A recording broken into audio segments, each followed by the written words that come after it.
nomor absen 4. Saya Ditena Alamsyah nomor absen 1. Saya Farah Zaumi nomor absen 7. Di sini kami akan membahas tentang menikmati novel. Pengertian novel. Novel adalah karangan prosa panjang yang mengandung rangkaian cerita kehidupan seseorang dengan orang di sekelilingnya dengan menonjolkan watak dan sikap setiap pelaku. Di dalam novel terdapat unsur yang membangun novel itu dari dalam atau disebut unsur intrinsik novel. Yang pertama, tema. Tema merupakan gagasan atau ide yang mendasari sebuah cerita. Tema sebuah cerita memiliki kaitan dengan makna kehidupan. Jadi dalam sebuah novel itu, ide cerita keseluruhannya tentang apa? Misalnya tentang pendidikan, percintaan, perjuangan, persahabatan, dan lain sebagainya. Nah, di sini kami mengambil tema pendidikan yang bisa kalian temukan pada novel Laskar Pelangi, karya Andrea Hirata. Jadi dalam novel tersebut ceritanya tidak jauh-jauh dari tema itu. Di dalamnya menceritakan tentang semangat perjuangan yang disertai dengan keikhlasan 11 orang anggota Laskar Pelangi dalam menempuh pendidikan.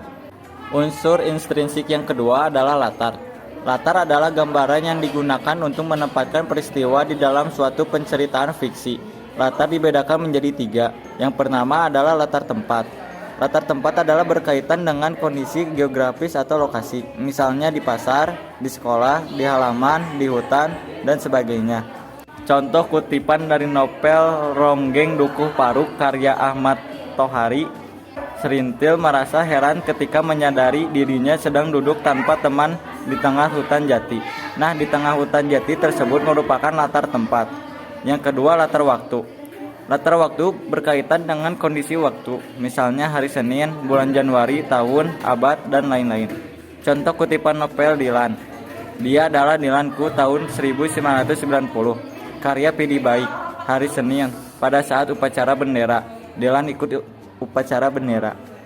Latar waktu pada kutipan novel tersebut telah terjadi pada hari Senin. Dan latar yang terakhir adalah latar suasana. Latar suasana berkaitan dengan kondisi tokoh atau masyarakat yang digambarkan dalam cerita, misalnya sedih, senang, gembira, tegang, dan lain-lain. Contoh kutipan novel Bumi Manusia karya Pramudia Anantatur. Ia gandeng tanganku dan kurasai tangan itu dingin. Matanya tiba-tiba saja jadi gugup dan berusaha secepat mungkin melepaskan diri dari rumpunan gelagah itu. Bibirnya pucat.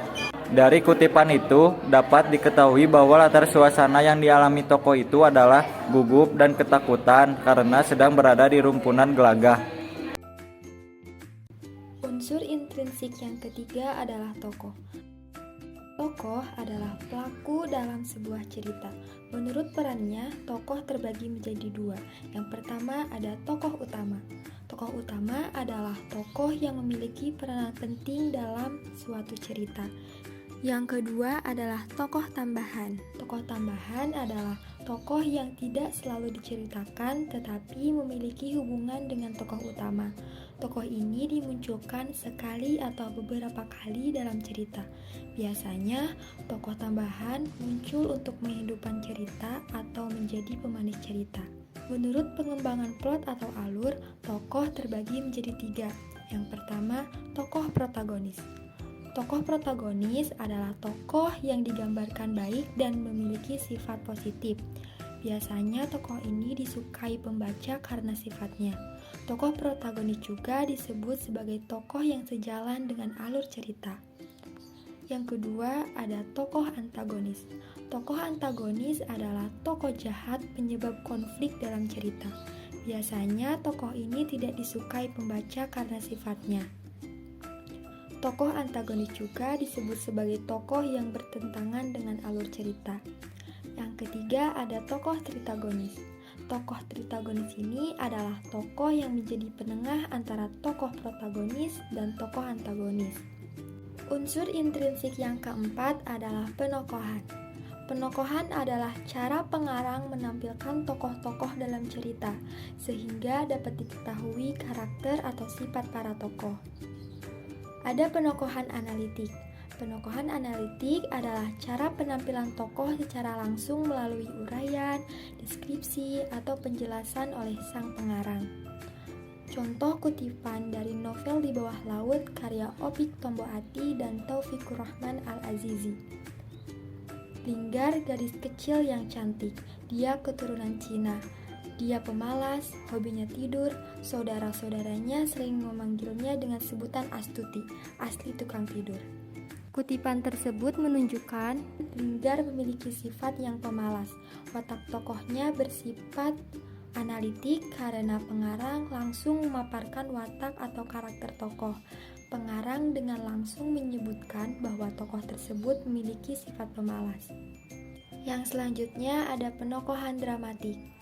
Penokohan dramatik ini, tokoh-tokoh ceritanya disampaikan secara tidak langsung, akan tetapi disampaikan melalui dialog antar tokoh, deskripsi lingkungan, deskripsi fisik, jalan pikiran tokoh, perilaku, dan bahasa tokoh. Contoh kutipan dari novel Kembara Rindu karya Habibur Rahman El-Shirazi. "Saya ikut Dauh Gus Najib saja," jawab Ridho dengan menunduk. Berdasarkan kutipan data tersebut menunjukkan sosok Ridho sebagai tokoh yang patuh atau penurut, yang digambarkan atau dilukiskan oleh penulis melalui ucapan dari tokoh utama Ridho, yakni "Saya ikut Dauh Gus Najib".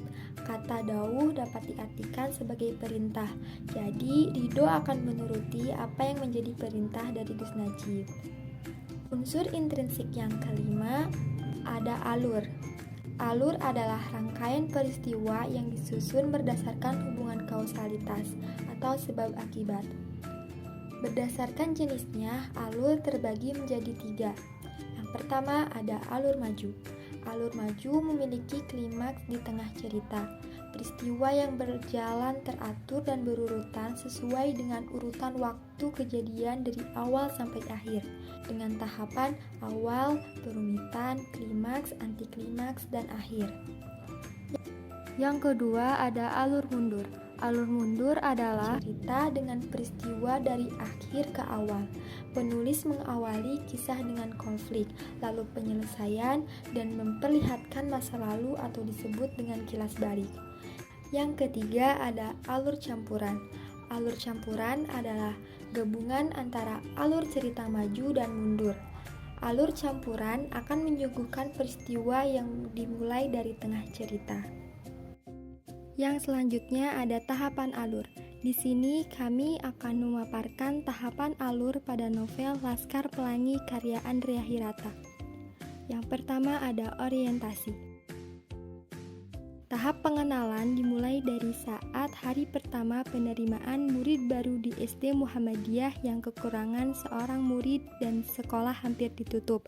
Namun, dengan kehadiran seorang murid yang bernama Harun telah menyelamatkan pembodohan di kampung paling miskin di Pulau Belitung yang kaya akan tambang timah.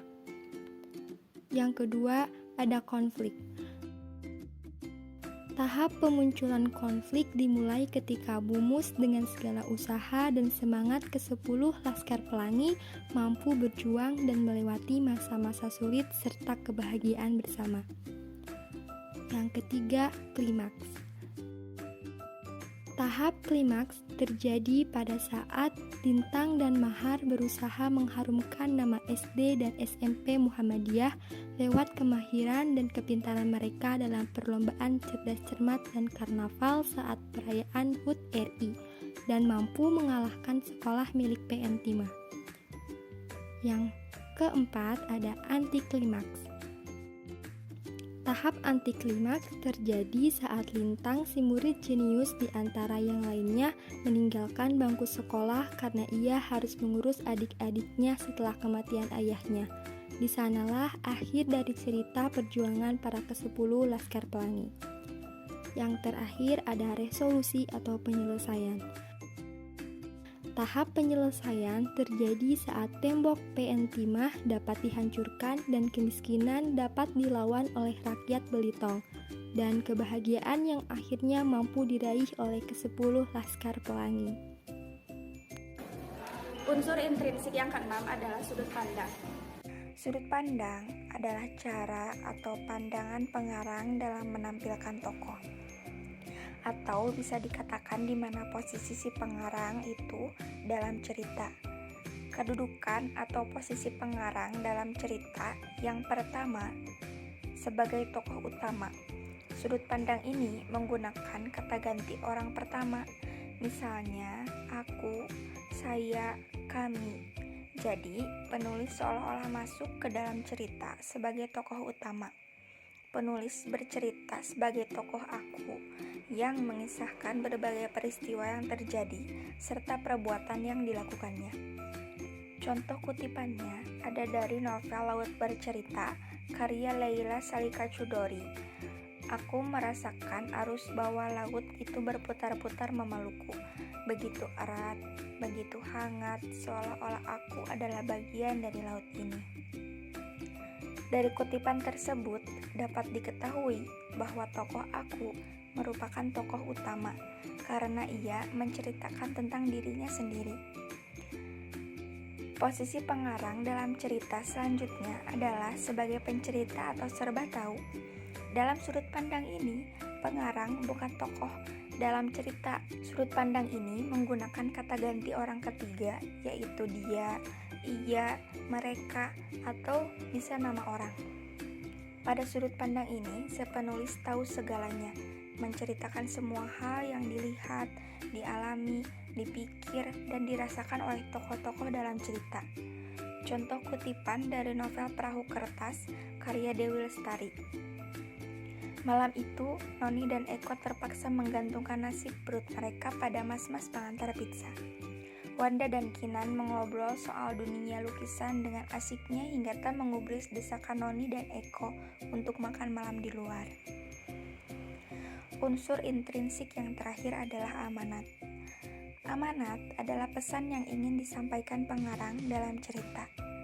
Amanat juga bisa berupa hikmah atau pelajaran yang dapat dipetik oleh pembaca setelah membaca cerita.